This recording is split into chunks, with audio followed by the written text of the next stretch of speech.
Hello दोस्तों, आज हम आप लोगों को कहानी सुनाएंगे उस हॉस्टल की कहानी जहाँ पे बहुत ही खौफनाक घटना घटी थी। और आप लोग सुनेंगे तो उसको देख के आपको आपके अंदर रूह कँप जाएगा। तो प्लीज़ इस कहानी को अंत तक देखना, ठीक है।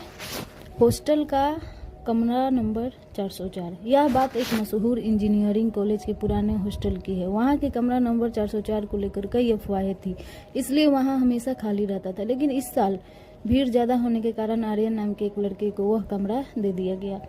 आर्यन को शुरू में लगा कि सब वहम है, पर पहली ही रात जब वह सो रहा था तो उसे महसूस हुआ कि कोई उसके कान के पास बहुत तेज सांसें ले रहा है। उसके झटके से लाइट जलाई तो कमरे में कोई नहीं था, लेकिन उसकी मेज पर रखी किताबें जमीन पर बिखरी पड़ी। जैसे जैसे दिन बीतते गया, परेशानियां बढ़ने लगी। आधी रात की दस्तक। हर रात ठीक 2:30 बजे उसके कमरे के अलमारी के अंदर से खटखटाने की आवाज़ आती थी।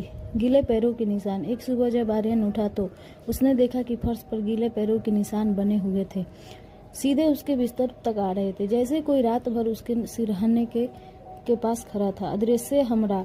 हॉस्टल के बाकी लड़कों ने बताया कि जब आर्यन कमरे में अकेला होता था तभी भी बाहर से दो लोगों के बात करने की आवाज़ें आती थी। वह खौफनाक रात। एक रात आर्यन गहरी नींद में था, तभी उसे लगा कि उसका दम घुट रहा है। उसने आंखें खोली तो उसके होश उड़ गए। एक दुबला पतला लड़का जिसकी आंखें पूरी तरह काली थी और चेहरा पीला पड़ चुका था, उसकी छाती पर बैठा था और उसका गला दबा रहा था। वह भूत धीरे धीरे फुसफुसाया, तुम मेरी कुर्सी पर बैठे थे, आज मेरी जगह पर सो रहे हो, यहाँ से ले जाओ। आर्यन ने पूरी ताकत लगाकर उसे धक्का दिया और चिल्लाते हुए गलियारे की तरफ भागा। शोर सुनकर बाकी लड़के बाहर आ गए। जब सबने कमरे के अंदर झांका तो वहाँ कोई नहीं था, लेकिन दीवार पर खून जैसे लाल रंग से लिखा हुआ था, अगली बारी तुम्हारी है, अगली बारी तुम्हारी है। ऐसी बार कह के भूत उसे डराने लगा। जब आर्यन सुबह उठा तो भूत ने उसे मार दिया।